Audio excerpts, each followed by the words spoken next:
क्या हाल है दोस्तों, मैं हूं बिलाल और आज हम Next.js 13 में डायनामिक राउटिंग के बारे में पढ़ेंगे और जानेंगे और इसमें स्टैटिक और डायनामिक तरीके से किस तरह पेज क्रिएट होते हैं वो देखेंगे। तो चलें शुरू करते हैं। हमने एक प्रोजेक्ट क्रिएट कर लिया है इनकी डॉक्यूमेंटेशन से इस कमांड के जरिए। ये वो प्रोजेक्ट है जो आपके सामने है और ये इसका कोड है। ठीक है, हमें इसमें जो भी CSS है वो नहीं चाहिए, हम मिटा देते हैं। हमने सेव किया और ये जो आपके सामने पेज था, ये जो पेज है वो ये है पेज जो .tsx। तो इसमें भी हमें कुछ नहीं चाहिए, हम सब चीजें मिटा देते हैं पहले।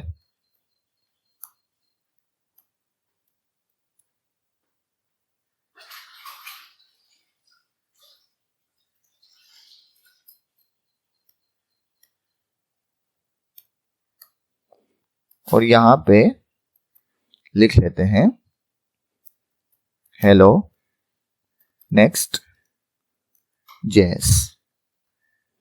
हमारे पास हेलो Next.js लिखा हुआ आ गया। सॉरी। अब हमें यहाँ पे डायनामिक राउटिंग करनी है तो हम यहाँ पे पहले एक फोल्डर बना देते हैं पोस्ट का, पोस्ट, और इसके अंदर page.tsx।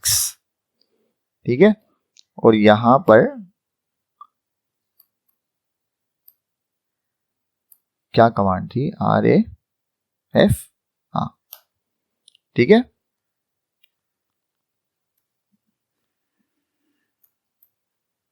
यहां पे हम पोस्ट्स, यहां भी हम लिख लेते हैं पोस्ट। ये हमारा पेज बन गया।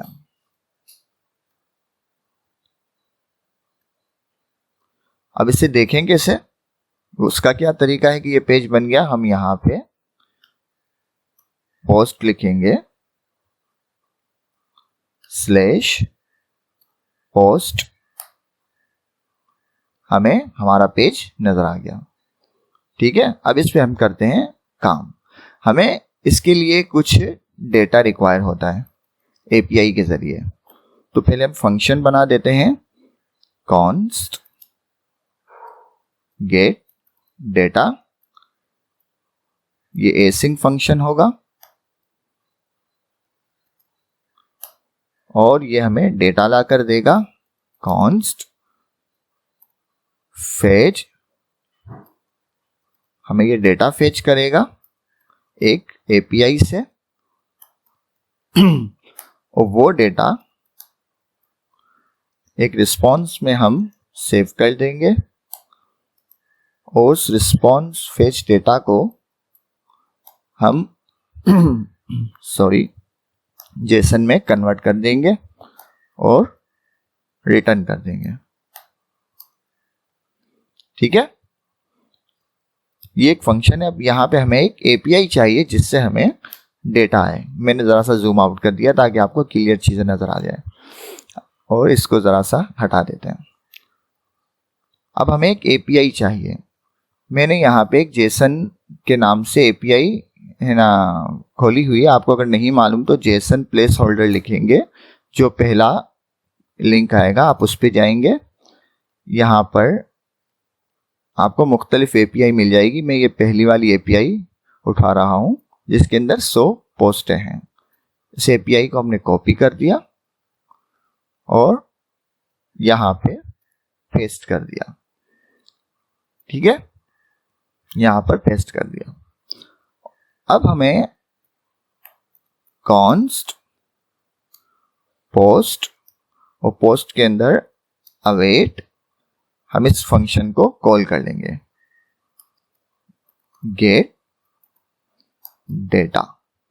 ठीक है, यहाँ पे एरर आ रहा है क्योंकि यहाँ पे async फंक्शन नहीं। अब हमें इस पोस्ट के अंदर हमारा डेटा मिल जाना चाहिए।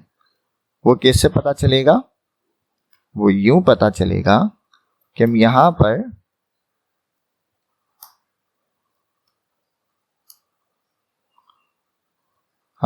पर post पोस्ट का पहला एलिमेंट डॉट टाइटल को गेट करके देख लेते हैं। यहां थे हमें हमारा टाइटल मिल रहा है, इसका मतलब हमें डेटा मिल गया। आप कंसोल में भी देख सकते हैं, कंसोल में ये देखें, यहां पर भी हम देख सकते हैं कैसे, कंसोल डॉट लॉग, और इसके अंदर फिलहाल हम यही डेटा कॉल कर लेते हैं। ये सारा डेटा कॉल करके दिखा दें आपको, चलो सारा दिखा देते हैं। ये देखें, ये मिल गया सारा आपको, यूजर आईडी, टाइटल, ये सारा डेटा आपको यहां पे मिल रहा है।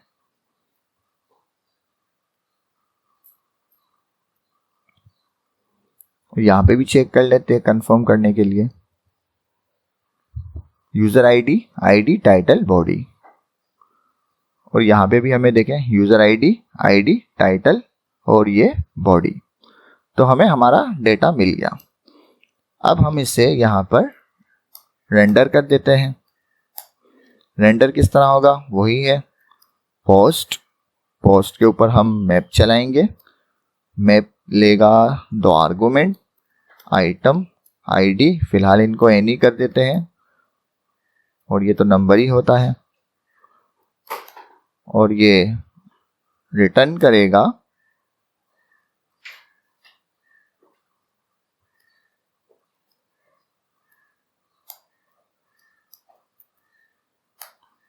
ठीक है, रिटर्न करेंगे हम। इसमें H3 के अंदर ले लेते हैं, H3 में हम टाइटल ले लेते हैं,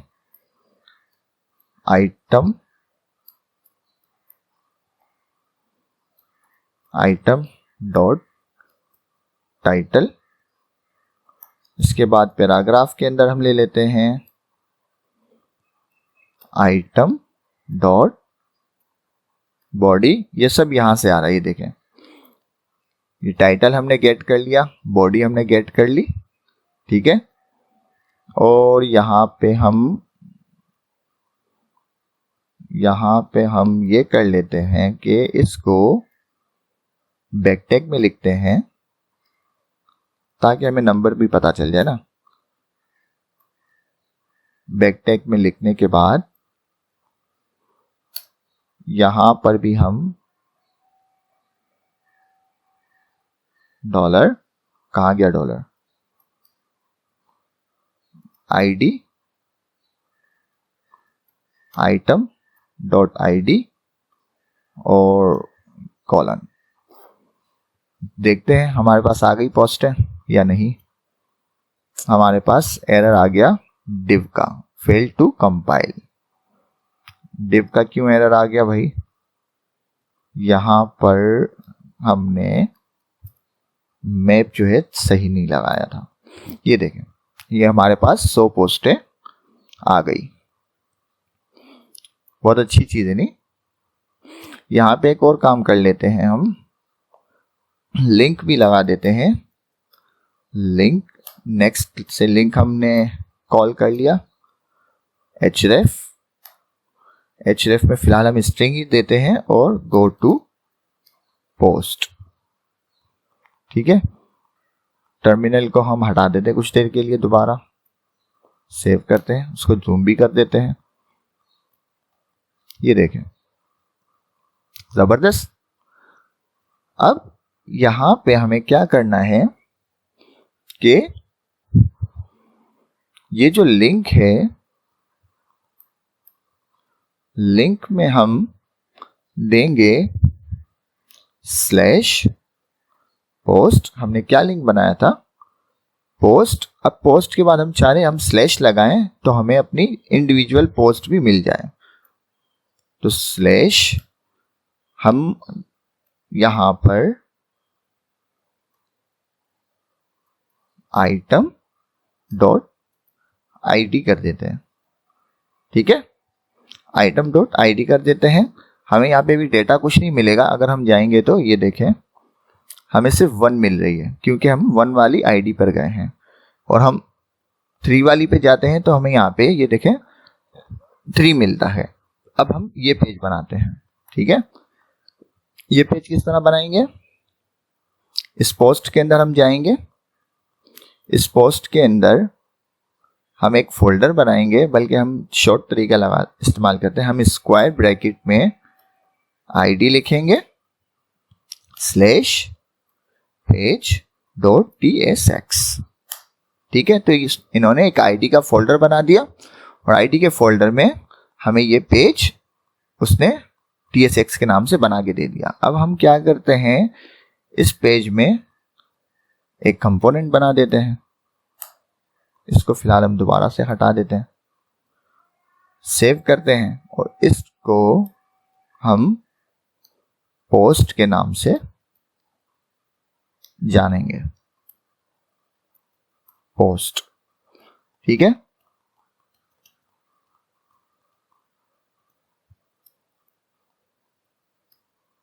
पोस्ट 1।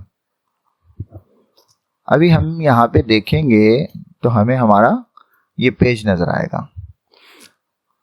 अभी चूंकि इसमें डायनामिकली हमें इस पेज में डेटा लेकर भी आना है, तो हमें सिर्फ हर जगह पोस्ट 1 ही नजर आएगा। अब बाकी हम भी डायनामिक ले आएंगे। देखें, हर पेज के ऊपर हमें यही पोस्ट 1 नजर आएगा। हम और भी करेंगे, पोस्ट 1 नजर आएगा। तो इस पेज का भी जो डेटा है हमें डायनामिकली, हम चाह रहे कि हम जिस पोस्ट पे भी जाएं उसी का ही डेटा हमें वहां नजर आए। तो हम 1 पे चले गए, हमें 1 का ही नजर आना चाहिए। तो यहाँ पे भी हम क्या करते हैं, हम अपने दूसरे पेज में जाएंगे और यही जो हमारा गेट डेटा वाला था फंक्शन, उसे कॉपी करेंगे और यहां पे पेस्ट कर देंगे। अब ये फंक्शन एक आर्गुमेंट लेगा आईडी, और ये आईडी हम दे देंगे यहां पर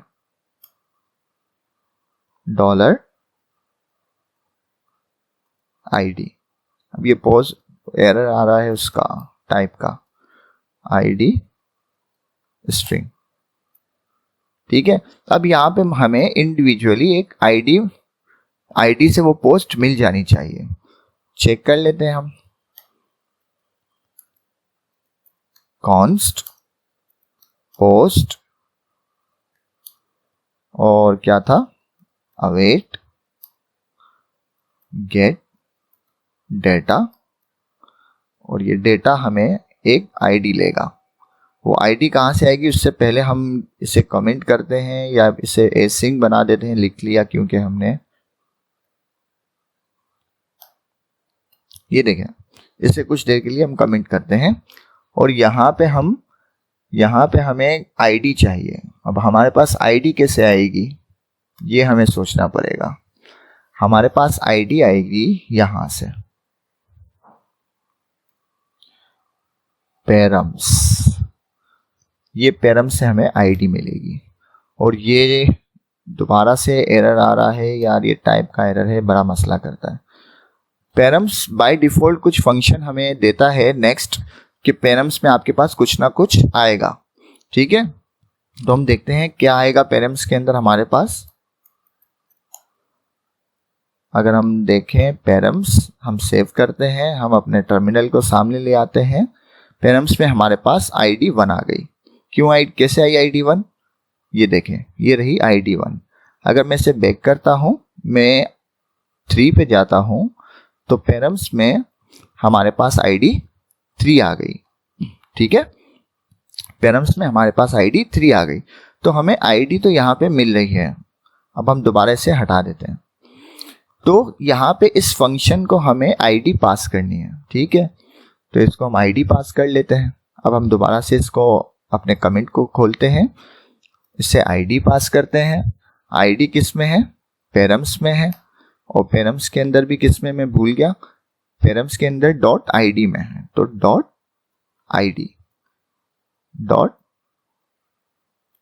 .id ठीक है, इसे दोबारा हम थोड़ा सा कम कर देते हैं, सेव करते हैं। अब हमारे पास कंसोल में पोस्ट का डेटा आ जाना चाहिए। ये देखें, मिल गया। ये देखें, यूजर आईडी ये पोस्ट का डेटा आ गया हमारे पास, इंडिविजुअल पोस्ट का डेटा हमारे पास आ गया। तो इससे चलो इसे भी रेंडर कर देते हैं। इसको रेंडर करने के लिए हम इसे ही कॉपी कर लेते हैं। ये जो था हमारा H3 और ये लिंक,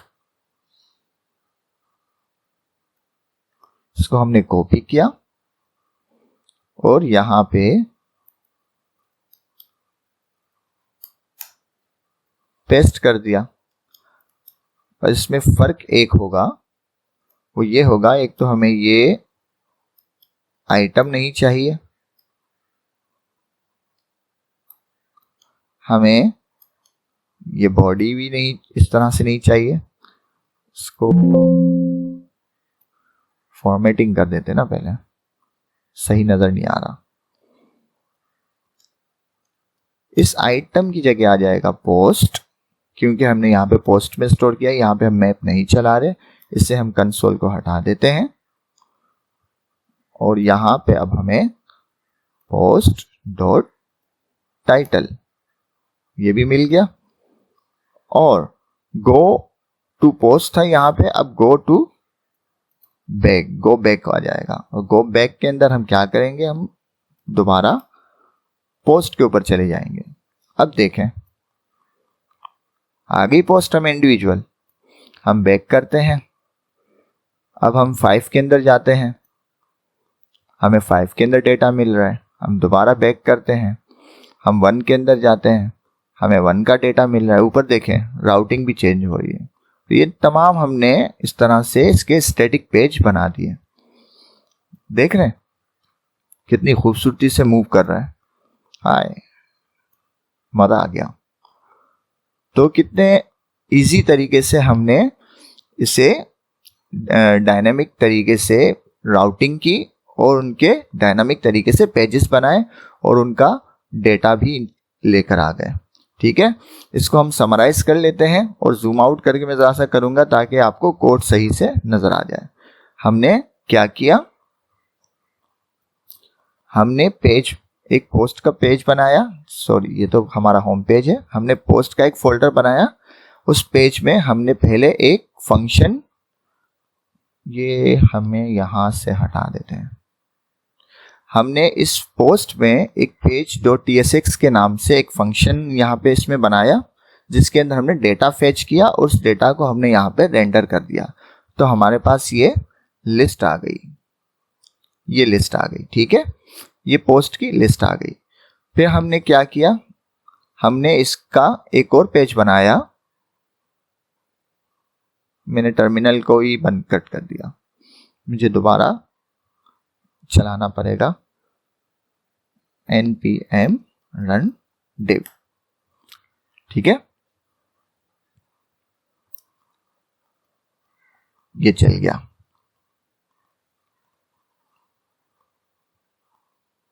ठीक है, तो जब हमने लिस्ट बना दी तो हमने क्या किया, फिर हमने एक इंडिविजुअल पेज बनाया एक इंडिविजुअल पोस्ट के लिए, तो जो हमें यहाँ पे डायनामिकली डेटा ला के दे रहा है। तो वो ये आ गई। वो कैसे बनाई, हमने पोस्ट का जो फोल्डर बनाया था जिसमें हमने page.tsx बनाया था, उसके अंदर हमने एक और फोल्डर बनाया स्क्वायर ब्रैकेट में id के नाम से, और उस id के अंदर हमने एक और page.tsx के नाम से फाइल बनाई, और उस फाइल के अंदर हमने दोबारा से एक डेटा गेट किया इंडिविजुअल पोस्ट का जो एक id लेता है, और उससे हमने id दी पैरम्स में।